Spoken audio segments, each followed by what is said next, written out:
Azzam Superyacht, the 590-foot rocket that shouldn't exist.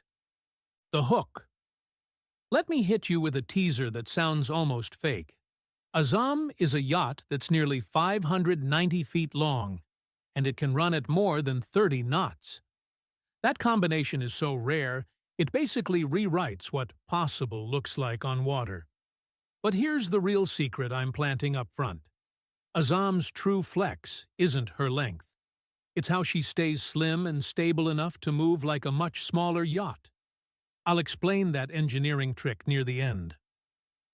First impression. When Azzam shows up, the Marina doesn't feel smaller. It feels like it just got put in its place. She's long, clean, and low for her size, like a supercar stretched into a floating skyline. A lot of mega yachts at this scale start looking boxy, almost cruise ship-ish. Azzam doesn't. Her profile is deliberately streamlined, designed to look fast even when she's standing still. Azzam was built by the German shipyard Lürssen and launched in 2013, taking the title as the longest private motor yacht on Earth.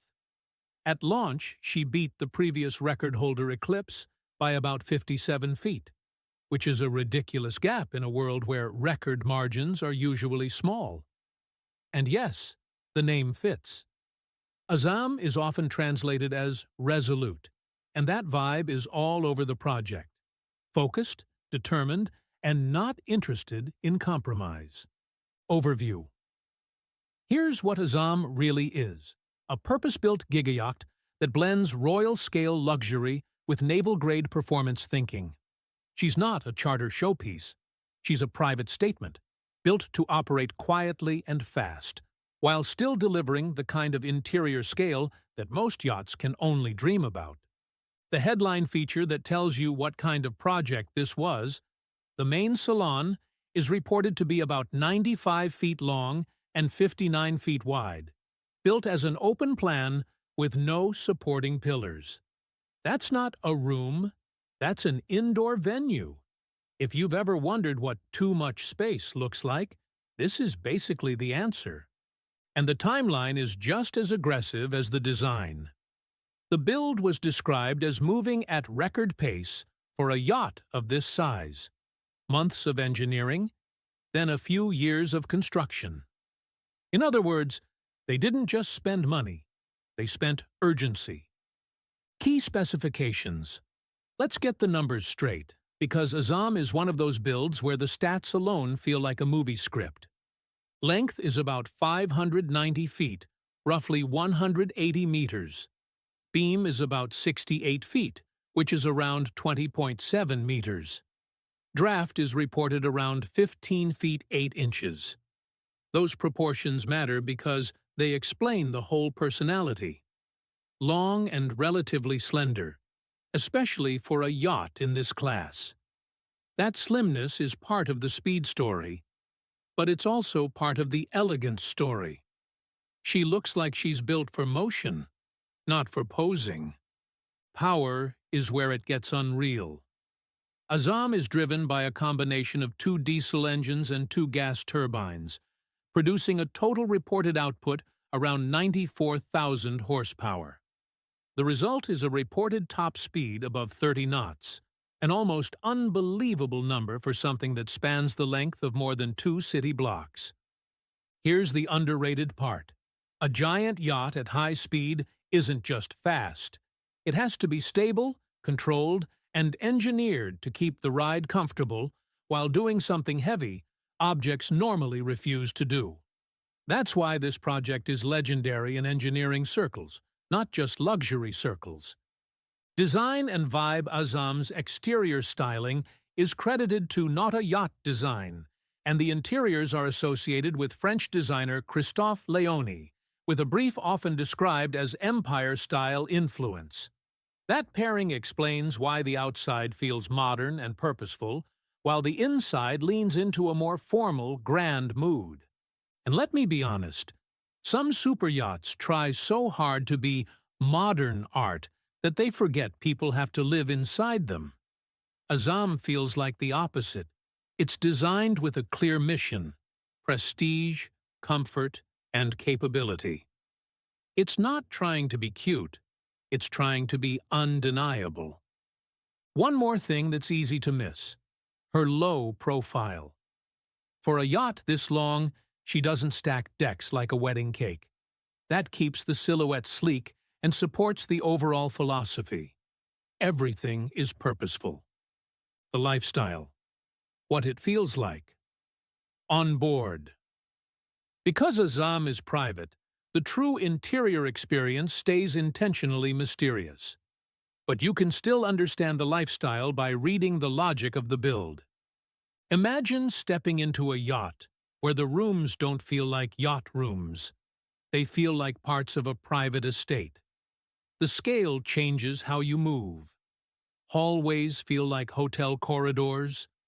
Lounges feel like real lounges, not nice seating areas. And the crew operation, often discussed as dozens of people behind the scenes, is what keeps the experience smooth. On yachts like this, luxury isn't only marble and leather. Luxury is silence, timing, and a staff system that runs like a five-star machine. Here's my personal take. The bigger the yacht, the more the best luxury becomes invisible. If everything looks perfect and nothing feels chaotic, that's the real flex. Myth check. Bigger isn't always better. People think the best yacht is the biggest yacht. That's not always true. The best yacht is the one that matches the owner's lifestyle. Azzam isn't built for Yacht Week. She's built for absolute privacy, absolute control, and the ability to move on a timeline that doesn't belong to normal humans. If you've ever had your flight delayed and wanted to fight the calendar, Azzam is the ocean version of refusing to be delayed. Also, quick joke: when your commute is 30+ knots on a 590-foot yacht, you're not late. You're just choosing a more dramatic entrance. Why speed matters. Here's what speed buys you beyond bragging rights. It buys you flexibility. Weather windows get tighter. Marina schedules get complicated. Guests change plans. And sometimes the itinerary isn't about distance. It's about timing. Azzam's performance turns the sea into something closer to a private highway. It shortens the gap between "we'd love to go there" and "we can actually go there without turning today" into an all-day transit. It also changes the vibe on board. Slow travel can be romantic, but it can also feel long when everyone's restless. Faster transit means you spend more of your day doing the good part. Anchoring somewhere perfect, swimming, dining, and actually living the yacht experience instead of watching it crawl by. Money Talk Azzam's build cost has been widely reported in the neighborhood of $600 million, with some estimates pushing higher. And that's just the entry ticket. A common rule in the superyacht world is that yearly operating costs can land around 10% of the original cost, depending on how the yacht is run. On something like Azzam, that can mean tens of millions per year once you stack crew, fuel, insurance, dockage, refits, and constant technical upkeep. And yes, fuel is its own universe here. When you're moving a 590-foot yacht at high speed, you're not burning fuel. You're sponsoring the entire petroleum industry's confidence. Quick joke, but it's true. At this level, the yacht doesn't come with a gas tank. It comes with a financial strategy. Why Azzam is still the benchmark. Plenty of yachts have been built to shock people with features.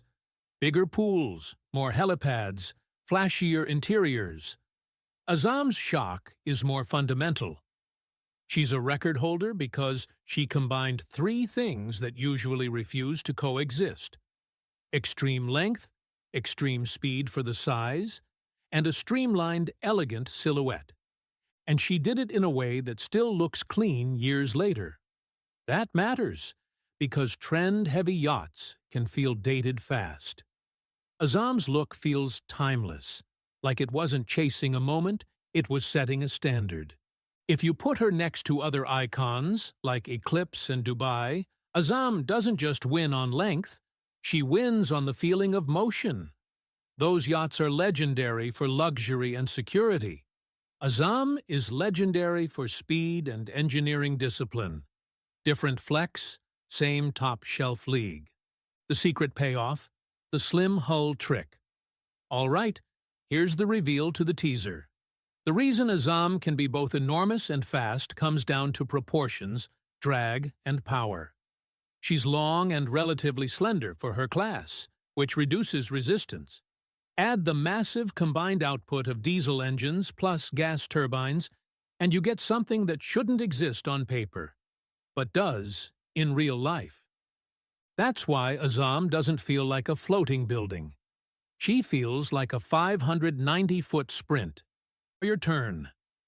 If you had 1 week on Azzam, would you use that speed to bounce between destinations like a private ocean highway?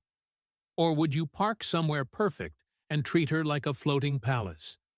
Tell me which one you'd choose in the comments, and what feature matters most to you: speed, space, or pure privacy.